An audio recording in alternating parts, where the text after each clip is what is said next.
Colecciones. En Python, las colecciones son estructuras de datos que permiten almacenar y organizar múltiples elementos de manera eficiente. Estas colecciones son fundamentales para trabajar con conjuntos de datos y realizar diversas operaciones como agregar, eliminar, modificar y acceder a los elementos almacenados.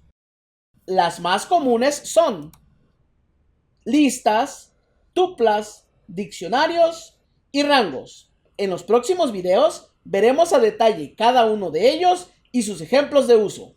Nos vemos en los siguientes videos.